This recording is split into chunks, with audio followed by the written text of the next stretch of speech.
नमस्कार, स्वागत है आप सभी विद्यार्थियों का आपके अपने यूट्यूब प्लेटफॉर्म उदय एजुकेशन और उदय स्टडी क्लासेज में। विद्यार्थी स्टूडेंट बात करेंगे अर्धवार्षिक परीक्षा 2022-23 की दृष्टि से इम्पोर्टेंट कक्षा 8वीं के विज्ञान विषय के पेपर के बारे में, जो कि आपके आने वाले अर्धवार्षिक परीक्षा की दृष्टि से वरदान साबित होने वाला है। और आप मान के चलिए ये पेपर आपका बिल्कुल रियल पेपर रहने वाला है, क्योंकि ऐसा कैसा पेपर है आपके एग्जाम में सीधा ही पूछा जाएगा और ऐसे ही प्रश्न आपके एग्जाम में आने वाले हैं। तो आप सभी विद्यार्थियों से निवेदन रहेगा, वीडियो को अंत तक देखिएगा, वीडियो को लाइक कर दीजिएगा। आपका अपना चैनल अभी तक आपने चैनल को सब्सक्राइब नहीं किया तो चैनल को सब्सक्राइब जरूर कर लीजिएगा, क्योंकि आपके एग्जाम तक सारे विषय के पेपर यहाँ पे अपलोड किए जाएंगे और आपको अच्छे से अच्छी तैयारी करवाई जाएगी। सबसे पहले आपको समय है वो 2.5 घंटे का मिलेगा और पूर्णांक है वो आपके 50 अंक का रहने वाला है। और इस पेपर को तैयार करने में जो हमारे विज्ञान के सर हैं श्याम जी सर, उनका स्पेशल योगदान रहा है, तो उनको भी मैं धन्यवाद करना चाहूँगा, क्योंकि उन्होंने इस पेपर को तैयार किया है और बिल्कुल बड़ी मेहनत के साथ में इस पेपर को तैयार किया है, ताकि आप जैसे हज़ारों लाखों विद्यार्थियों का फ़ायदा हो सके और आप जैसे लाखों हज़ारों विद्यार्थी हैं वो इस पेपर को देख पाए। तो इसके लिए आपको इस पेपर को अंत तक देखना पड़ेगा। अगर ये पेपर आपको डाउनलोड करना है तो भी मैं वीडियो के बीच में कहीं पे भी या फिर वीडियो के एंड में भी आपको बता सकता हूँ कि पेपर कहाँ पे मिलेगा। बिल्कुल ऐसी की ऐसी PDF ये पूरा का पूरा पेपर आपको मिलने वाला है, लेकिन इसके लिए आपको वीडियो को अंत तक देखना पड़ेगा।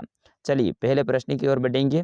विद्यार्थियों, अभी तक आपने उदय एजुकेशन और उदय स्टडी को सब्सक्राइब नहीं किया तो चैनल को सब्सक्राइब जरूर कर लेना है, क्योंकि आपके एग्जाम तक सारे विषय के पेपर यहाँ पे अपलोड किए जाएंगे। चलिए पहला प्रश्न, सही उत्तर का चयन करें। यानी इसके अंतर्गत आपको क्या करना है, बहुवैकल्पिक आगे कुछ प्रश्न आने वाले हैं जो कि अवसाद के रूप में रहेंगे। कुल 4 प्रश्न रहने वाले हैं और उन चारों प्रश्नों के उत्तर हैं आपको अपनी कॉपी में अवसाद के रूप में लिखने हैं। तो इसमें देखिए पहला क वाला, देखिए मिट्टी में पोषक स्तर को बनाए रखने के लिए क्या मिलाया जाता है, बीज, खाद, कीटनाशी या फिर जल। तो विद्यार्थी इसका सही आंसर हो जाएगा मिट्टी के अंदर पोषक तत्व यानी पोषक स्तर हैं उसको बनाए रखने के लिए खाद मिलाया जाता है। तो इसका ऑप्शन ब रहेगा सही उत्तर। अगला देखिए, संचरण रोगों का सबसे मुख्य कारक है वो क्या है। तो बिल्कुल आपको बताना है संचरण रोगों का मुख्य कारक क्या है, चींटी, मकड़ी, घरेलू मक्खी या फिर मच्छर। तो विद्यार्थियों इसका सही आंसर हो जाएगा आपका ऑप्शन नंबर स, घरेलू मक्खी। तो यहाँ पे आप लिखोगे ऑप्शन नंबर स। चलिए ग है आपका, नेपथलीन की गोलियां बनाई जा सकती हैं। तो नेपथलीन की जो गोलियां हैं वो कोलतार से बनाई जा सकती हैं। ऑप्शन नंबर अ रहेगा इसका सही उत्तर। चलिए आपका ग है, जंतु कोशिका में अनुपस्थित होती हैं। यानी जंतु कोशिका होती है उसके अंदर क्या अनुपस्थित होती हैं, प्लाज्मा झिल्ली, कोशिका भित्ति, कोशिका द्रव्य या फिर केंद्रक। तो विद्यार्थियों जंतु कोशिका के अंदर है वो कोशिका भित्ति है वो अनुपस्थित हो रहती है। तो ऑप्शन नंबर ब रहेगा इसका सही उत्तर। चलिए बढ़ते हैं प्रश्न संख्या 2 की ओर। प्रश्न संख्या 2 है, आपके रिक्त स्थान की पूर्ति करनी है, यानी आपको खाली जगह भरना है, ठीक है ना। तो यहाँ पे देखिए पहली खाली जगह, क्षतिग्रस्त भी जल की सतह पर खाली जगह लगेंगे, यानी क्षतिग्रस्त हैं वो भी क्या करेंगे, तैरने लगेंगे। तो यहाँ पे इसमें हो जाएगा तैरने। फिर उसके बाद में ख वाला देखिए आप, ख में देखिए इसमें आपके खाली जगह से ही शुरुआत हो रही है कि खाली जगह अपघटित होने में कई वर्ष ले लेता है। तो जो प्लास्टिक होता है ना वो अपघटित होने में कई वर्ष ले लेता है। तो यहाँ पे आप लिखेंगे प्लास्टिक। क्या लिखेंगे विद्यार्थियों, प्लास्टिक लिखेंगे। उसी तरह से ग देखिए, आयरन जल से अभिक्रिया करता है, कैसी करता है, धीमी करता है। तो इसमें आयरन जल से खाली जगह अभिक्रिया करता है, तो यहाँ पे आपके धीमी आ जाएगा। ग देखिए, वाहनों के लिए सबसे कम प्रदूषक ईंधन है। तो वाहनों के लिए सबसे कम प्रदूषक यानी सबसे कम प्रदूषण फैलाने वाला जो ईंधन है वो है CNG। तो यहाँ पे आप क्या लिखेंगे, CNG। अब जो आगे आपका तीसरा प्रश्न आने वाला है वो है मिलान करने के लिए, यानी आपको क्या करना है, मिलान करना है। तो टेडपोल, टेडपोल का संबंध है वो लार्वा से हो जाएगा। बिल्कुल टेडपोल है इसका संबंध लार्वा से हो जाएगा। उसी तरह से बायोनिसेशन, बायोनिसेशन का संबंध है वो किससे हो जाएगा, मछली से। जरायुज, जरायुज का संबंध है वो आपके हो जाएगा ऑप्शन नंबर डी से, यानी मनुष्य से। और अंडाणु, अंडाणु का संबंध है वो आपको एकल कोशिका से हो जाएगा। इस तरह से आपको मिलान करना है। चलिए, चौथा प्रश्न काफ़ी इम्पोर्टेंट है कि एनपीके से क्या सही है, यानी एनपीके ये क्या है? तो ये एक मिश्रित उर्वरक है जिसमें नाइट्रोजन, फास्फोरस तथा पोटेशियम तीनों ही पोषक तत्व पाए जाते हैं।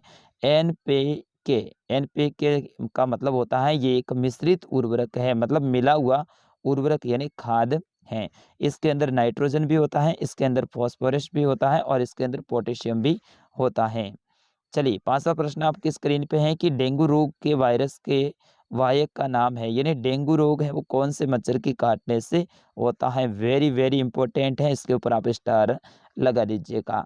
तो विद्यार्थियों, डेंगू रोग है ये मादा एडिस जो मच्छर है, यानी एडिस, यहाँ पे एडिस लिखा हुआ है जबकि ये है एडिस, ठीक है ना। तो मादा मादा एडिस जो मच्छर है उनके काटने से आपका डेंगू रोग होता है। चलिए, सटा है कि थर्मोप्लास्टिक के 2 उदाहरण दीजिए। थर्मोप्लास्टिक के 2 उदाहरण आपको देने हैं, तो एक तो हो जाएगा आपका पॉलीथीन और एक हो जाएगा पीवीसी, ठीक है ना। ये दोनों ही क्या है? थर्मोप्लास्टिक के उदाहरण हैं। सातवां प्रश्न, पोप ध्वनि से क्या आशय है, यानी पोप ध्वनि क्या होती है? तो हाइड्रोजन गैस के जलने पर जो ध्वनि निकलती है, यानी जो ध्वनि निकलती है उसे पोप ध्वनि कहते हैं। हाइड्रोजन के जलने से, किससे? हाइड्रोजन से। विद्यार्थियों ये आप ध्यान रखना, हाइड्रोजन के जलने से जो ध्वनि पैदा होती है ना, उसे ही पोप ध्वनि कहा जाता है। आठवां प्रश्न, परिष्करण से क्या आशय है, यानी परिष्करण किसे कहते हैं? विद्यार्थियों ये सारे के सारे प्रश्न हैं आपके एग्जाम में आने वाले हैं। तो परिष्करण किसे कहते हैं? पेट्रोलियम के विभिन्न जो संगठनों को पृथक करने की जो प्रक्रिया होती है उन्हें परिष्करण कहा जाता है। यानी पेट्रोलियम के अलग अलग जो संगठन होते हैं और उनको पृथक का मतलब होता है अलग, तो अलग करने की जो प्रक्रिया होती है ना विद्यार्थियों, उन्हें कहते हैं परिष्करण। चलिए, नवा प्रश्न आपकी स्क्रीन पे है कि 4 संकटग्रस्त जंतुओं के नाम लिखिए। संकटग्रस्त का मतलब होता है जो विलुप्त होने वाले हैं, यानी संकट की स्थिति में है और आने वाले टाइम में वो खत्म होने वाले हैं। तो सफेद हाथी पहले खूब होते थे लेकिन अब संकटग्रस्त हैं। शेर, जंगली भैंसा और बारहसिंगा जो कि एक हिरण की प्रजाति है, ये जो जंतु हैं ये क्या है? संकटप्रद हैं। 10वां प्रश्न आपकी स्क्रीन पे, रजो निवृत्ति किसे कहते हैं? रजो निवृत्ति किसे कहते हैं? तो ऋतुस्राव के रुक जाने को निवृत्ति कहते हैं। ये 45 से 50 वर्ष की आयु में महिलाओं में होती है। यानी ये जो 45 से 50 वर्ष की जब महिलाओं की आयु होती है उस समय पे ऋतुस्राव है ये बंद हो जाता है, तो इसे क्या कहते हैं? रज्जो निवृत्ति कहते हैं। अगला प्रश्न है कि मोमबत्ती की ज्वाला का नामांकित चित्र बनाइए। तो मोमबत्ती की जो ज्वाला है उनका क्या करना है? आपको नामांकित चित्र बनाना है, ठीक है ना। तो ये इसका आप चित्र बना दीजिएगा। चलिए, ये है मोमबत्ती की ज्वाला का नामांकित चित्र। यहाँ पे देखो सर ने सारी मेहनत करके आपके लिए प्रश्न जोड़े हैं। तो यहाँ पे देखिए मोमबत्ती के सबसे ऊपर वाले ये सबसे गर्म भाग होता है। फिर उसके बाद में ये है पूर्ण देन वाला बाह्य क्षेत्र होता है जो कि नीला होता है, ठीक है ना। फिर उसके बाद में अंदर वाला जो ये भाग होता है ये होता है कम गर्म होता है। इससे थोड़ा बीच में आप जाओगे तो ये मध्य भाग होता है, आंशिक दहन वाला इसको अपन कह सकते हैं। और सबसे कम जो गर्म भाग है वो मोमबत्ती की जो यहाँ पे डोरी होती है इसके पास में होता है, ये होता है। और बिना जली मोमबत्ती का सबसे आंतरिक भाग और मोमबत्ती, इस तरह से आपको ये चित्र बनाना है। चलिए, 12वां प्रश्न काफ़ी इंपॉर्टेंट है कि एस्ट्रोजन और टेस्टोस्टेरोन में अंतर स्पष्ट कीजिए। आपको बताना है एस्ट्रोजन और टेस्टोस्टेरोन में अंतर आपको स्पष्ट करना है। तो सबसे पहले एस्ट्रोजन, एस्ट्रोजन क्या होता है? ये मादा हार्मोन है और ये मादा लक्षणों का विकास करता है। तो एस्ट्रोजन ये एक मादा हार्मोन है, एक बात तो ये याद रखोगे आप। और दूसरी बात आपको याद रखनी है कि ये मादा लक्षणों का विकास करता है। किसका लक्षण विकास करता है? मादा लक्षणों का। अब टेस्टोस्टेरोन, टेस्टोस्टेरोन क्या होता है? देखिए, ये एक नर हार्मोन है और ये वृषण द्वारा स्रावित होता है और ये नर लक्षणों का विकास करता है। तो दोनों की ये विशेषता है आपको याद रखनी पड़ेगी। एस्ट्रोजन मादा हार्मोन और ये मादा लक्षणों का विकास करता है। टेस्टोस्टेरोन है ये नर हार्मोन है और वृषण के द्वारा स्रावित होता है और ये नर लक्षणों का विकास करता है। 13वां प्रश्न, निम्न पर टिप्पणी लिखिए, यानी आपको इनके बारे में टिप्पणी लिखनी है। कोशिका द्रव्य ये क्या होता है? तो ये एक जेलीज ऐसा पदार्थ है जो कि कोशिका झिल्ली और केंद्रिक के बीच में पाया जाता है और कोशिका के अन्य जो संगठक हैं उन्हें कोशिका द्रव्य में ही पाए जाते हैं, जैसे कि माइक्रोकोन्ड्रिया और गोल्जी काय, राइबोसोम आदि ये जो कोशिका द्रव्य के अंदर ही पाए जाते हैं। उसी तरह से केंद्रक के बारे में भी आपको टिप्पणी लिखनी थी। तो केंद्रक ये एक गोलाकार संरचना है तथा ये कोशिका के मध्य भाग में स्थित होता है। केंद्रक कोशिका द्रव्य एक झिल्ली द्वारा अलग रहता है, जिसे केंद्रक झिल्ली कहते हैं। यानी कोशिका झिल्ली होती है ना, इनसे अलग रहता है, उन्हें क्या कहते हैं? केंद्रक झिल्ली कहते हैं। ये सरद्र होती हैं तथा कोशिका द्रव्य और केंद्रक के बीच में पदार्थों के आवागमन को नियंत्रित करती है। विद्यार्थियों, इसके उत्तर को आप स्क्रीनशॉट ले लीजिए और बाद में आराम से पढ़िएगा। 14वां प्रश्न, धातु किसे कहते हैं? उदाहरण द्वारा समझाइए। सबसे पहले आपको बताना है कि धातु किसे कहते हैं।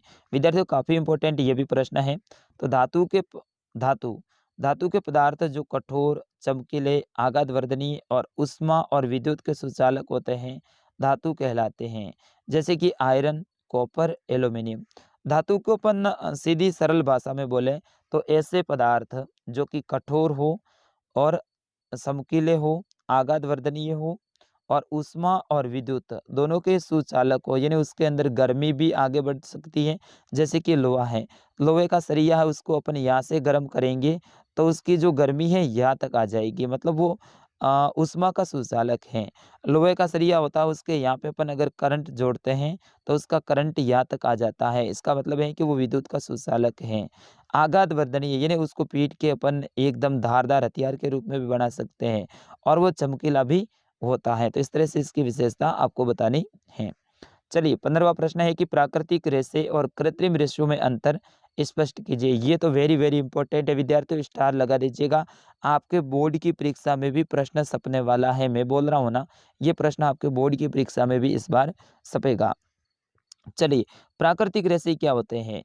ये कम मजबूत होते हैं। प्राकृतिक रेशे होते हैं ये कम मजबूत होते हैं। प्राकृतिक रेशे बहुत अधिक पानी सोखते हैं, यानी इनको पानी की अधिक आवश्यकता होती है। प्राकृतिक रेशे कपड़े के कीड़ों और रासायनिकों के प्रभाव से खराब हो जाते हैं। कपड़ों के अंदर अगर रेशे के कपड़े हो और उनके अंदर अगर कीड़ा पड़ गया हो या फिर रसायन हो तो उनके कारण ये खराब हो जाते हैं। कौन से? प्राकृतिक रेशे। अब कृत्रिम रेशे क्या होता है? देखिए, कृत्रिम रेशे हैं ये बहुत मजबूत होते हैं, ठीक है। ये क्या होते हैं? बहुत मजबूत होते हैं। ये कम पानी सोखते हैं और ये साधारण रसायनों से खराब नहीं होते हैं। इस तरह से आपको इसमें अंतर बताना है।